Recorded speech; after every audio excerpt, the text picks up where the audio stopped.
ಜೈಲಲ್ಲಿ ಧ್ಯಾನ, ಆಧ್ಯಾತ್ಮ ಪುಸ್ತಕಗಳ ಓದು. ಆಧ್ಯಾತ್ಮ ನೆಮ್ಮದಿ ಅರಸುವತ್ತ ದರ್ಶನ್ ಒಲವು.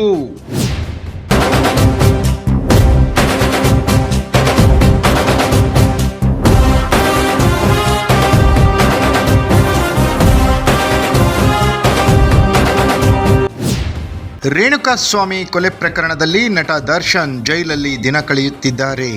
ದೈಹಿಕ ಮತ್ತು ಮಾನಸಿಕವಾಗಿ ಕುಗ್ಗಿರುವ ದರ್ಶನ್ ಆಧ್ಯಾತ್ಮದತ್ತ ಒಲವು ಹೊಂದಿದ್ದಾರೆ. ಅವರ ದಿನಚರಿ ಬಗ್ಗೆ ಪ್ರತ್ಯಕ್ಷದರ್ಶಿಗಳು ಮಾಹಿತಿಯನ್ನು ಹಂಚಿಕೊಂಡಿದ್ದಾರೆ.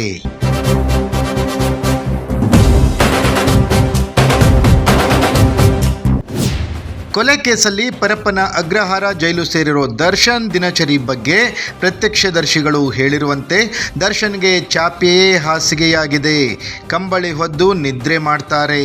ಪ್ರತಿದಿನ ಬೆಳಗ್ಗೆ ಮತ್ತು ಸಂಜೆ ಅರ್ಧ ಗಂಟೆ ಧ್ಯಾನ ಮಾಡ್ತಾರೆ ಎಂದು ತಿಳಿದು ಬಂದಿದೆ.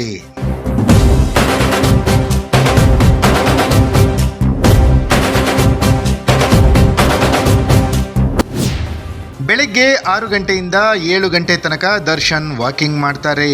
ತಿಂಡಿ ಮುಗಿಸಿ ಆಧ್ಯಾತ್ಮದ ಪುಸ್ತಕಗಳನ್ನು ಓದ್ತಾರೆ.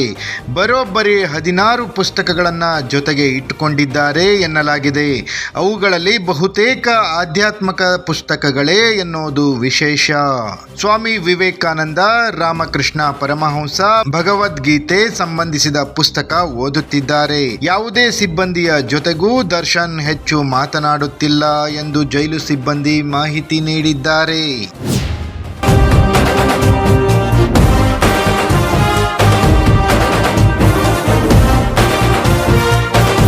Bureau report, focus Karnataka.